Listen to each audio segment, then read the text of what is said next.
سیمپسون ها. این کارتون که توسط مت گرینینگ بنیان گذاشته شد فعالیت خودش را از سال 1989 آغاز کرد.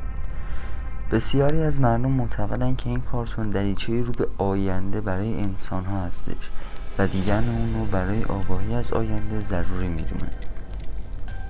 یکی از دلایلی که باعث شهرت شدید این برنامه شد پیشبینی دقیق آینده و تاریخ دقیق رویداد اون اتفاق رو به تصویر کشید.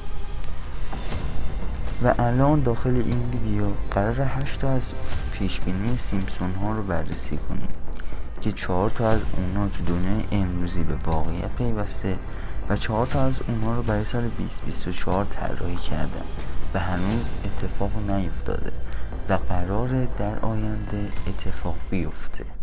یک، خودروی پرنده.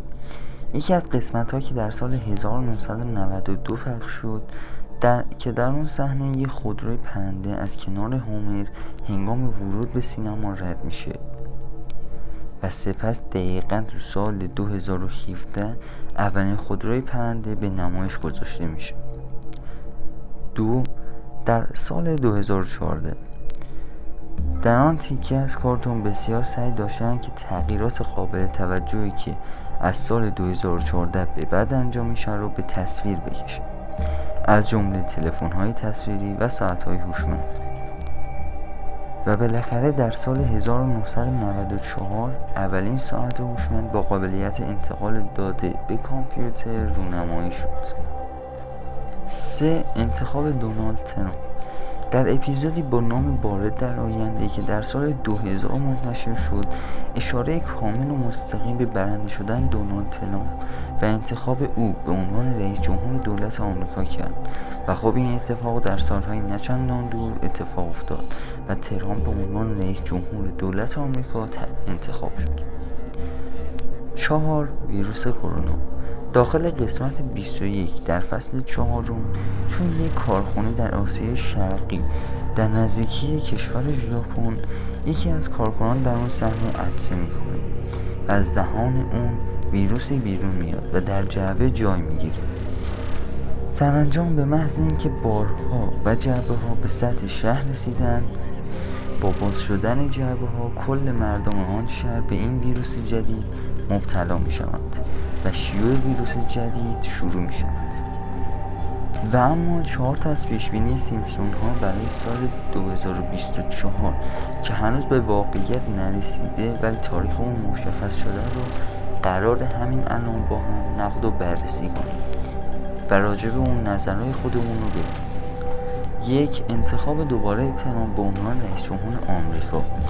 داخل یک اپیزود که در سال 2000 منتشر شد وقتی که هومر و خانوادش به آینده سفر میکنن داخل یک سکانس تابلو رو به طور دقیق میبینیم که اسم ترامپ و پایان اون سال 2024 رو نشون میده و واقعا هم معلومه که در همین سالها ترامپ جزو کاندیدای سرسخت ریاست جمهوری آمریکا بوده و هیچ بعید نیست که دیر یا زود اون به عنوان رئیس جمهور دولت آمریکا انتخاب بشه. 2. پیشبینی وقوع جنگ جهانی سوم. یه اشاره ریز به جنگ بین روسیه و اوکراین و اسرائیل و فلسطین کرده که میخواد به همون بفهمونه پیامدهای جنگ این 4 کشور باعث جنگ عظیمی در سراسر دنیا میشه و همه کشورها داخل اون نقش خواهند داشت. 3. پیشبینی اولین رئیس جمهور زن آمریکا.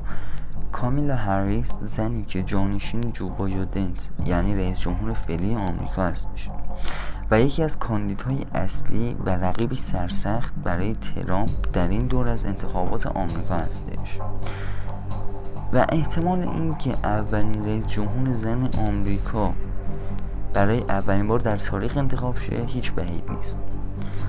4. غذای مجازی. داخل یه اپیزود در سال 1998 منتشر شد که یه تکنولوژی خیلی عجیب با عنوان غذای مجازی رو نشون میده که باعث شده در همین اواخر شرکت RMA دستگاه شبیه ساز شده رو عرضه کنه. این دستگاه توانایی القا کردن مزه‌های مورد علاقه شما بهتون رو داره. مثلا همبرگری که میخورید رو میتونه به شکل طعم نون در بیاره یا حتی برعکسش.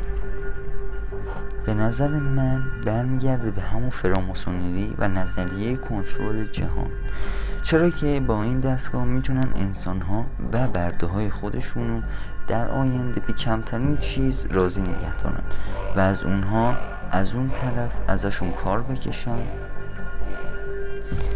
و ازشون سوء استفاده کنن.